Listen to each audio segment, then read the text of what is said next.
Hello నమస్తే. నేను journalist Srinivas. ఈరోజు న్యూస్ అనాలిసిస్‌లో ముందుగా వెలుగు పేపర్‌లో వచ్చిన వార్తలు చూద్దాం. వెలుగులో 5 ఖాళీల పైన అందరికి గురి ఉందట. మార్చిలో 5 ఎమ్మెల్యే కోటాల ఎమ్మెల్సీ సీట్ల ఖాళీ. కాంగ్రెస్‌కి 4, బీఆర్ఎస్‌కి 1 దక్కే ఛాన్స్. కాంగ్రెస్‌ను ఒక్కో సీటు అడుగుతున్న సిపిఐ, ఎంఐఎం. 4 పార్టీల నుంచి భారీగా ఆశావాలు హైకమాండ్‌ను ప్రసన్నం చేసుకునే ప్రయత్నాలు జరుగుతున్నాయట. మొత్తానికి 5 ఎమ్మెల్సీలు ఖాళీ అయినాయి. అయి మొత్తం బీఆర్ఎస్సే. 5 ఎమ్మెల్సీలు అయితే ఖాళీ అయినాయి గానీ, ఇప్పుడు ముఖ్యమంత్రి రేవంత్ రెడ్డి గారికి, కాంగ్రెస్ పార్టీకి కత్తి మీద సామైంది ఎమ్మెల్సీల ఎన్నికలు. ఇప్పుడు జరుగుతున్న గ్రాడ్యుయేట్స్, టీచర్స్ ఎమ్మెల్సీలు ఒక తంతయింది. అదొక టెన్షన్ ఉంది. అందులో 3కు 3 ఓడిపోతాయా, గెలుతాయా చెప్పలేని పరిస్థితి. నెగెటివ్ ఒపీనియన్ ఉంది. మొత్తం నెగెటివ్ ట్రెండ్ నడుతుంది కాంగ్రెస్ పార్టీ పైన ఎమ్మెల్సీ ఎన్నికల్లో గ్రాడ్యుయేట్స్ గానీ, అది టీచర్లు గానీ. ఇంకోవైపు బీఆర్ఎస్ కంటెస్ట్ చేయలే. బీఆర్ఎస్ ఏ పార్టీకి మద్దతు బీజేపీకే మద్దతు ఇచ్చే అవకాశాలు ఉండడం, లేదంటే వేరే కాంగ్రెస్ కాకుండా ఆపోజిట్ కాంగ్రెస్, యాంటీ కాంగ్రెస్ పార్టీలకి ఇచ్చే అవకాశం ఉంది. ఇది మొత్తానికి ఆ 3 ఎమ్మెల్సీలకి రేపు 27 నాడు పోలింగ్ ఉంది. అదొక సంకటమైన పరిస్థితి. దానికి ఓడిపోతే అధిష్టానానికి ఏం సమాధానం చెప్పాలి, ప్రజలకు ఏం సమాధానం చెప్పాలని ఒక టెన్షన్ పడుతుంది. ఇంకొక 5 ఖాళీ అయినాయి. వాస్తవంగా ఎమ్మెల్సీలు ఒక 5 ఖాళీ అయితే సంతోషపడాలి కాంగ్రెస్ పార్టీ.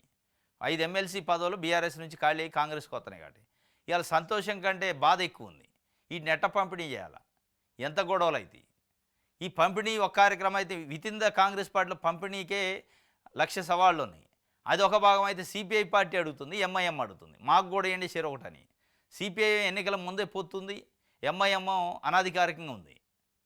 వాళ్ళు కూడా చెరొకటి మాకు ఇవ్వండి అంటారు. వాళ్ళకి చెరొకటి ఇస్తే ఇక రెండే ఉంటాయి. ఇక్కడ మొత్తం 5 ఎమ్మెల్సీల్లో ఒకటి బీఆర్ఎస్కి పోద్ది, ఇంకా 4 ఖాళీలు ఉంటాయి.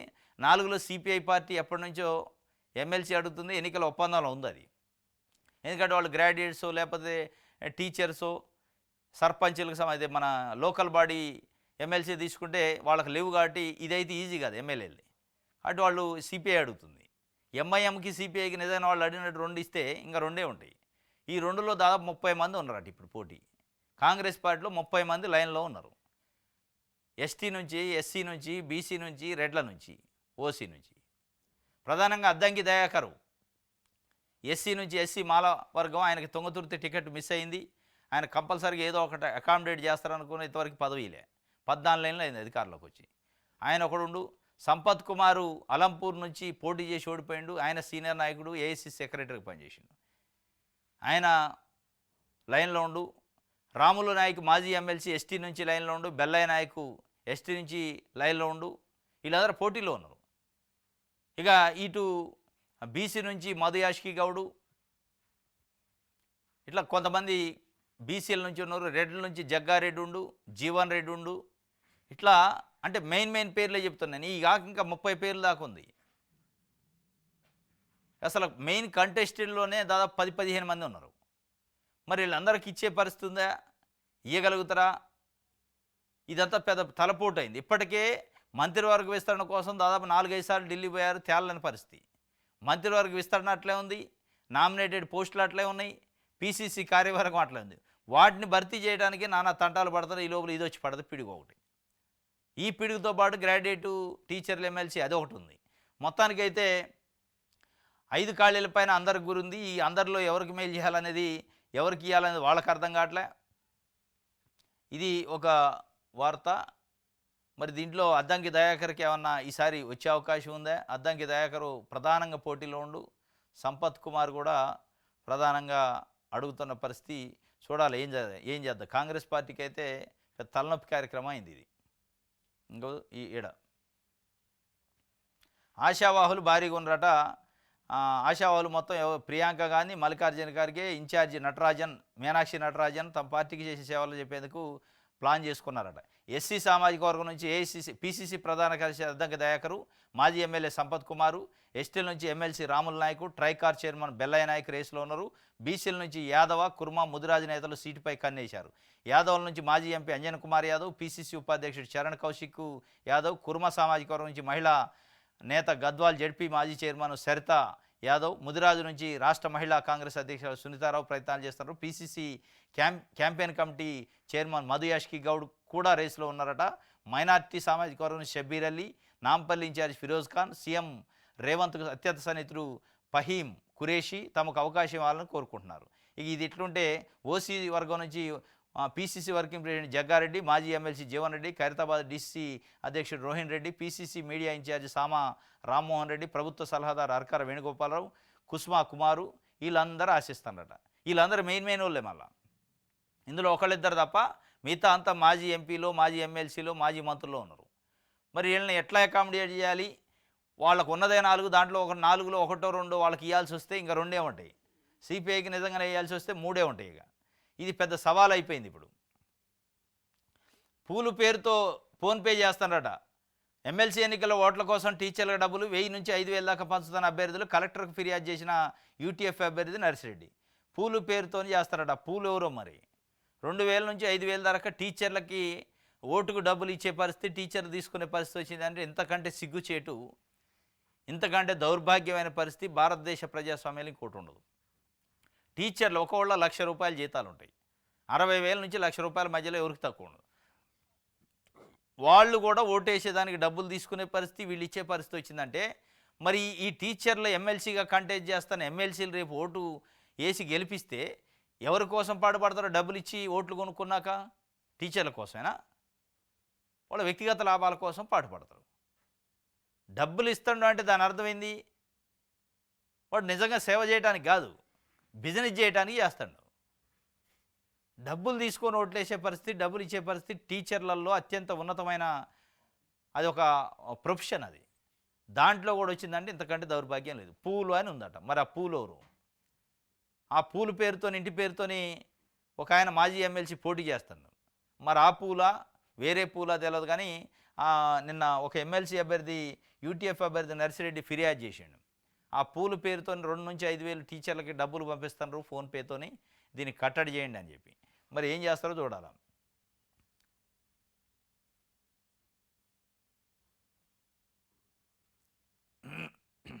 రైట్.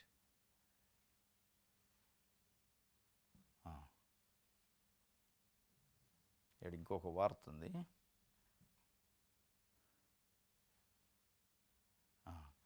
సుత్తితో కొట్టి 5గురిని హత్య చేసిండు ఒకటే రోజు ఒకటే టైంలో. సుత్తితోని కొట్టి 5గురిని కేరళలో. అసలు ఇట్లా రోజు ఇట్లాంటి వార్తలు చూస్తుంటే అసలు మానవత్వం, మానవ సంబంధాలు, మనిషి యాటిట్యూడు ఎడిపోతుందని భయం వేస్తుంది. మొత్తం కుటుంబ సభ్యులే, నాయనమ్మ, పెద్దనాన్న, పెద్దమ్మ, తల్లి, లవరు, తమ్ముడు, 6గురిని కొట్టిండాడు సుత్తితోనే. ఒకళ్ళు బతికారు, 5గురు చనిపోయారు. కొట్టి ఎలకల మంది ఆగిండట. ఎలకల మంది ఆగి పోలీస్ స్టేషన్కి పోయి నేను 6 మందిని 6గురిని హత్య చేసిన, మీరు కావాలంటే పోయి డెడ్ బాడీని చూసుకోండి అంటే ఆడు ఎక్కడ, మళ్ళీ అందరూ ఒక దగ్గర లేరు, ఒక్కొక్కళ్ళు ఒక్కొక్క అడ్రస్లో ఉన్నారు. ఎక్కడికి పోయి చూసినా పోలీసులకి డెడ్ బాడీలు కనపడ్డాయట. వాళ్ళ మైండ్ బ్లాక్ అయిపోయిందట, షాక్ అయ్యారట. ఇదేంద్రా నాయన ఇంత క్రూరమైన మనస్తత్వము, ఎటుపోతుంది అసలు వ్యవస్థ? ఇంతమందిని చంపడం కుటుంబ సభ్యుల్ని. అంటే ఆర్థిక ఇబ్బందులు చేత చంపిండి అంటున్నారు. కానీ ఆర్థిక ఇబ్బందులైనా ఇంకేమైనా కారణాలు ఉన్నాయా భవిష్యత్తులో మనకి విచారణలో తెలిసింది. కానీ డ్రగ్స్ కూడా అలవాటు ఉందట ఈ క్యాండిడేటు అఫాన్ అట. అఫాన్ ఇప్పుడు 5గురిని హత్య చేసిండు, ఇంకోళ్ళు బతికున్నారు. ఇట్లా ఈ మధ్యకాలంలో హైదరాబాద్లో భార్యను చంపి ముక్కలు చేసి మటన్ కొట్టినట్టు కొట్టి మళ్ళీ వాటిని కుక్కర్లో ఉడికించి స్మాష్ చేసి దాన్ని తీసిపోయి పారబోసిన పరిస్థితి. ఇట్లా విచిత్రమైన పరిస్థితులు అన్నమాట. అసలు ఊహించడానికి కూడా లేదు. ఊహకు అందని రీతిలో మర్డర్లు చేస్తారు. ఊహకు అందని రీతిలో వాళ్ళ స్కెచ్లు ఉంటున్నాయి. కాబట్టి మానవ సైకాలజీ, మనిషి యొక్క సైకాలజీ, మనిషి ఆలోచన విధానం, మానవ సంబంధాలు పూర్తిగా మంట కలిసిపోతున్న పరిస్థితి. దీనికి ప్రధాన కారణం ఇవాళ సోషల్ మీడియా, ఇవాళ చెప్తున్న ఎడ్యుకేషను. పిల్లలకు కంప్లీట్గా నైతిక విలువలు కానీ మోరాలిటీ నేర్పట్ల. స్కూల్స్లో, కాలేజీలో కేవలం మార్కులు నేర్పుతున్నారు.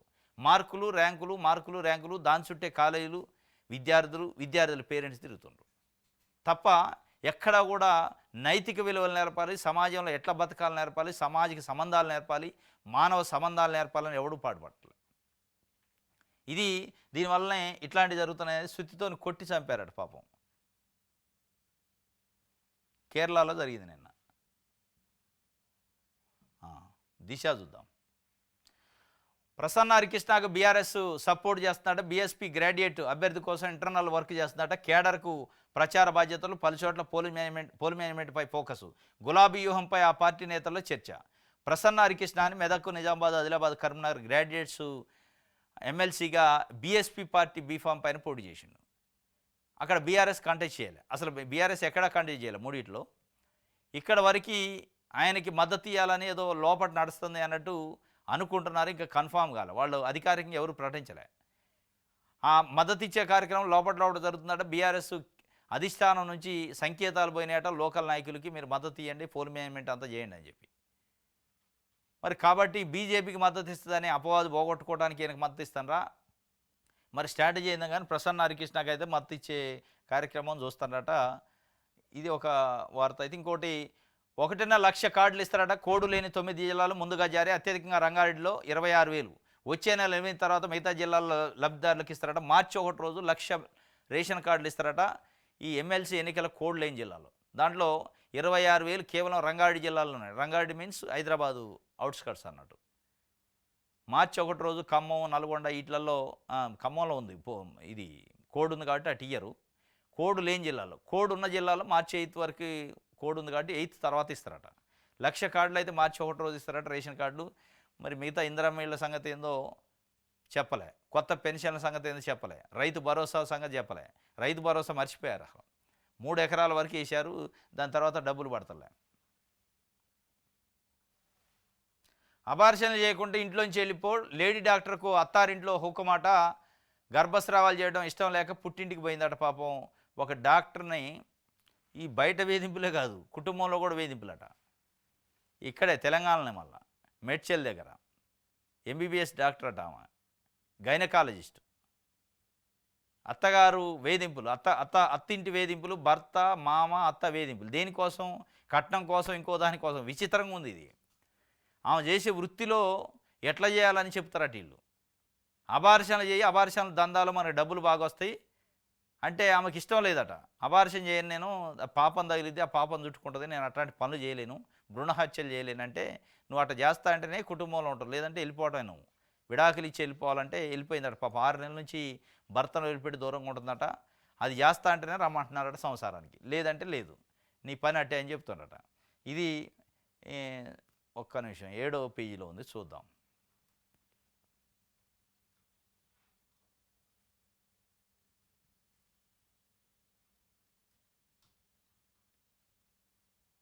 ఇది 6 కదా. అబార్షన్లు చేయకుండా ఇంట్లోంచి వెళ్ళిపో. లేడీ డాక్టర్కి అత్తారింట్లో హుకము. గర్భస్రావాలు చేయడం ఇష్టం లేక పుట్టింటికే. అతను ఆర్ఎంపీ డాక్టర్ అట. ఓ గ్రామంలో క్లినిక్ నిర్వహిస్తాడట మేడ్చల్ దగ్గర. కొడుకును డాక్టర్ కొడుకునట డాక్టర్ చేయాలనుకున్నట, కానీ కాలం కలిసి రాలే. వేరే దారి లేక ఫార్మసీ వరకు చదివించిండు. తన టార్గెట్ కోసం డాక్టర్ని కోడలను చేసుకుండట. కోడలతో అబార్షన్ల దందాకు తెరలేపాడు. తన గ్రామంతో పాటు పక్క జిల్లాలను మరో క్లినిక్ ప్రారంభించి భారీ సంపాదనకు స్కెచ్ చేసిండు. రాజీ పడలేక, ఎదురు తిరగలేక ఉందట. 2 చోట్ల డైలీ ఇన్ని అబార్షన్లు చేయాలని డాక్టర్ కోడలకి ఆర్ఎంపీ మామ టార్గెట్ పెట్టిండట. 2 క్లినిక్లు పెట్టిండట. 2 సార్ల రోజు ఇన్ని చేయాలి నువ్వు అబార్షన్లు అని టార్గెట్ పెట్టిండట. మామ, ఆర్ఎంపీ మామ డాక్టర్కి టార్గెట్ పెట్టిండు. ప్రతిరోజు భ్రూణహత్యలు చేయడం పాపమని గుర్తించిన కోడలు అబార్షన్లకు నిరాకరించింది. అబార్షన్లు చేయలేకపోతే ఇంట్లోంచి వెళ్ళిపోవాలని మామ హుకుం జారీ చేసిండట.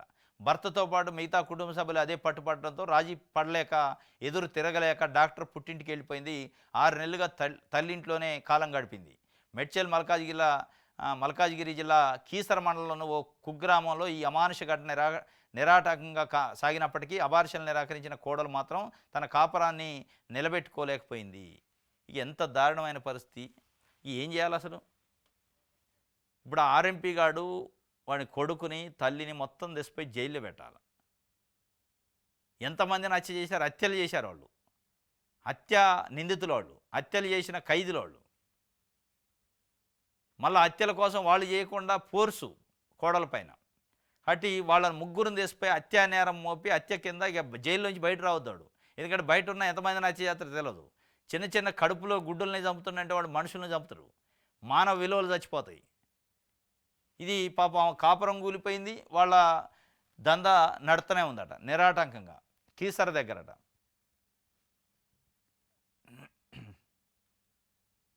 ఇది ఒక వార్త.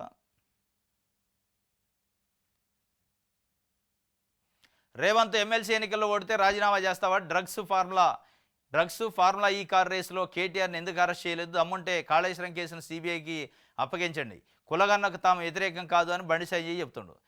రేవంత్ ఎమ్మెల్సీ ఎన్నికల్లో ఒకవేళ 3 ఎమ్మెల్సీ ఎన్నికల్లో ఓడిపోతే రాజీనామా చేస్తాం అంటాడు. ఆయన ఎందుకు చేస్తాడు? ఎమ్మెల్సీ ఓడిపోతే చేస్తాడు, అంత ఈజీ. ఏ రాజకీయ పార్టీ చేయదు. మీరు చేస్తారా? ఇప్పుడు కేంద్రంలో అధికారంలో ఉన్నారు మోడీ, ఎక్కడన్నా అసెంబ్లీ ఎన్నికలు ఓడిపోతే రాజీనామా చేస్తారా? ఉందా అంతా? ఇవన్నీ సవాళ్ళు తప్ప ఇంకా ఆయన డ్రగ్స్ ఫార్ములా ఈ కార్ రేసింగ్ను ఎందుకు అరెస్ట్ చేయట్లేదు, మాకు ఇవ్వండి ఆ కేసుల్ని, దమ్ముంటే కాళేశ్వరం కేసు ఇప్పుడు ఉన్న కేసులు ఏం చేస్తాడు. మళ్ళీ కులగన్నకు కూడా మేము అనుకూలమే అని చెప్తుండు. అనుకూలం అని ఒకసారి చెప్తుంటే ఇంకోసారి ఏం చెప్తుండు, కులగన్నతోని కొరివితోని తలగొక్కుంది కాంగ్రెస్ పార్టీ ఏంటి.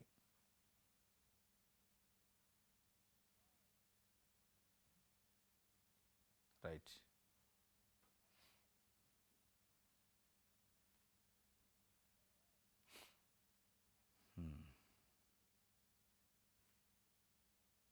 ఇది దిశకు సంబంధించి ఆంధ్ర ప్రభుత్వం. మళ్ళీ కూలే ప్రమాదం, టన్నెల్లో వీక్ జోన్ ఉందట. ఇప్పుడు 3 రోజుల నుంచి కష్టపడతారా టన్నెల్లో చిక్కున్న 8 మందిని బయటికి తీసుకురావడానికి. ఎక్కడా గింత సందు ఇట్లేదట, మళ్ళీ పైకప్పు అంతా కూలుతుందట. ఇంకా మొత్తం కూడా కూలే ప్రమాదం ఉంది. చాలా ఘోరమైన పరిస్థితులు ఉన్నాయట.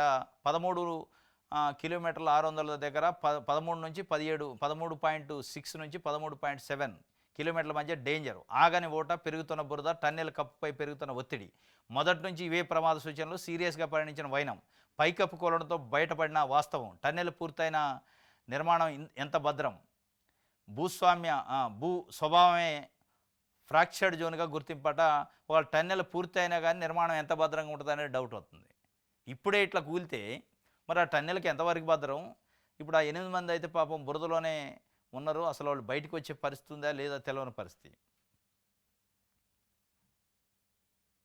రైట్.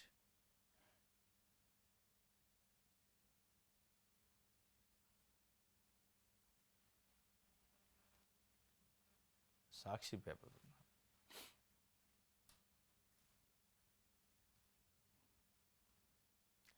5 లక్షల కొత్త కొలువులాట. బయో ఆసియా 2025 సదస్సులో ముఖ్యమంత్రి రేవంత్ రెడ్డి. హైదరాబాద్ కేంద్రంగా పనిచేస్తున్న ఫార్మా, లైఫ్ సైన్స్, బయోటెక్ కంపెనీలు 2 రోజుల సదస్సు ప్రారంభించిన సీఎం. రాష్ట్రంలో కొత్తగా లైఫ్ సైన్స్ యూనివర్సిటీ మంత్రి శ్రీధర్ బాబు. 5 లక్షల కొత్త కొలువులాట. ఈ చూసి ఎవరైనా కాంపిటేటివ్ ఎగ్జామ్స్ చదివేటోళ్ళు మైండ్ బ్లాక్ అయింది కూడా.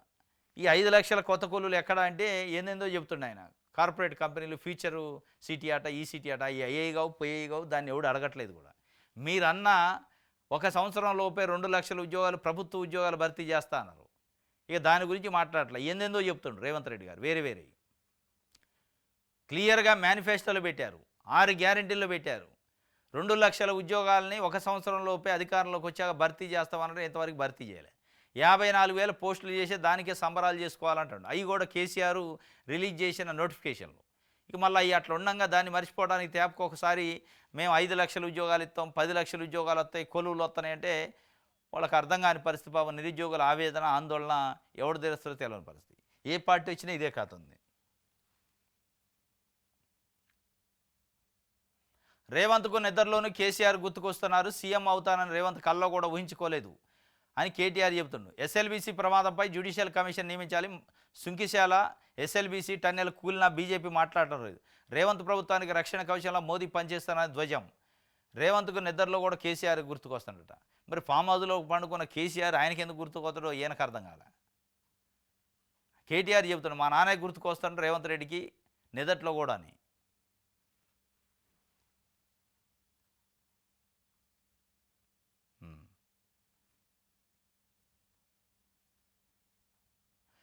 నిర్మల్ కలెక్టరు ఆర్డీఓ కార్యాలయాలు జప్తయినాయి నిన్న. భూ నిర్వాసితులకి పరిహారం చెల్లించలేదు అని చెప్పి. అది ఏ భూ నిర్వాసితులు అంటే 99లో గడ్డెన్న వాగు, శ్రీరామసాగర జలాశయాల కింద భూములు పోయినాయి రైతులకి. ఆ భూములు పోతే వాళ్ళకి పరిహారం ఇవ్వలే. అది నిర్మల్ జిల్లాలో ఉంటుంది ఆ ఏరియా. ఆ పరిహారం కోసం కోర్టుకు పోతే కోర్టు ఆర్డర్ ఇచ్చింది. కోర్టు ఆర్డర్ కూడా లెక్క చేయాలి. 6,79,63,102 రూపాయలు ఒకళ్ళకి, 1,45,46,000 రూపాయలు. ఇట్లా 2 విడతలుగా డబ్బులు ఇవ్వాలని చెప్పి కొంతమంది రైతులకు సంబంధించి కోర్టు పోతే వాళ్ళకి ఇంత డబ్బులు ఇవ్వాలి మీరని ఆదేశాలు ఇచ్చింది. ఆ ఆదేశాలను పాటించలేదట. కోర్టు ఆదేశాలని. పాటించకపోతే కోర్టు డైరెక్ట్‌గా ఏం చేసిందంటే అంటే ఈ పరిహారం ఇయ్యాల్సింది ఆర్‌డీఓ, కలెక్టర్ ఆఫీస్‌లోళ్ళు. పరిహారం ఇయ్యాల్సిన ఆర్‌డీఓకి, కలెక్టర్‌కి ఆదేశాలు ఇస్తే పట్టించుకోలేదని చెప్పి కోర్టు డైరెక్ట్‌గా అటాచ్‌మెంట్ చేసింది. దేన్ని? కలెక్టరేట్ భవనాన్ని, ఆర్‌డీఓ భవనాన్ని. ఆర్‌డీఓ ఆఫీస్‌ని, కలెక్టరేట్ ఆఫీస్‌ని. ఈ రెండిటిని అటాచ్ చేసి వేలంపాట పెట్టి వాళ్ళకి డబ్బులు ఇయ్యండని.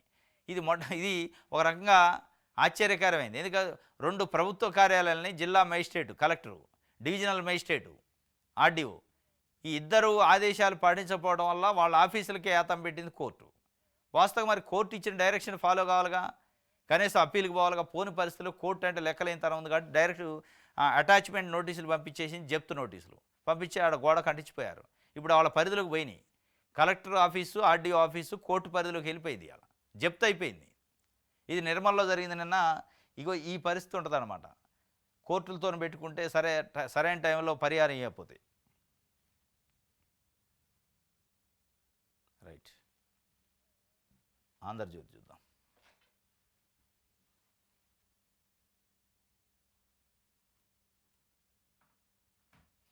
5 లక్షల కొత్త ఉద్యోగాలట.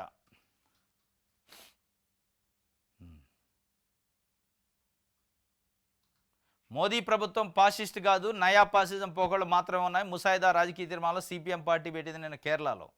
అది పాసిస్ట్ పార్టీ అని ఇన్ని రోజులు అన్నారు కదా. లేదు లేదు, అది నయా పాసిస్ట్ అని. దీనిపైన అటు కాంగ్రెసు, ఇటు బీజేపీ, ఇటు సిపిఐ పార్టీ పెద్ద ఎత్తున వాళ్ళ పందాన్ని బయటపెట్టినాయి. బీజేపీ ఏమో ఇన్ని రోజులకి మా గురించి నిజం తెలుసుకున్నాం థ్యాంక్స్ అని బీజేపీ చెప్పింది సిపిఎం పార్టీని. సిపిఐ పార్టీ అసలు ఆ డాక్యుమెంటే తప్పు, మోడీ ప్రభుత్వం ఎట్టి పరిస్థితుల్లో పాసిస్ట్ ప్రభుత్వమే, దాన్ని వెనక్కి తీసుకోవాలన్నది. కాంగ్రెస్ అయితే ఇంకొక అడుగు ముందుకేసి అసలు బీజేపీకిను లెఫ్ట్ పార్టీలకు పొత్తుంది, ఎల్డీఎఫ్కి బీజేపీకి ఎప్పటి నుంచో, ఈ లోపాయకార ఒప్పందం ఇప్పటికి బయటపడదే అని బీజేపీ అంటుంది. మొత్తానికైతే ఒక సంచలనాత్మక నిర్ణయం తీసుకుంది సిపిఎం పార్టీ. మోడీ ప్రభుత్వాన్ని ఒక సాఫ్ట్ కార్నర్లో తీసుకుంది, పాసిస్ట్ కాదు నయా పాసిస్ట్ అని. మరి దీని ఫలితాలు ఎటువంటివి చూడాలి. కేరళలో ఎన్నికలు జరగబోతున్నాయి తొందరలోనే. రైట్. నెక్స్ట్ ఈనాడు పేపర్ చూద్దాం.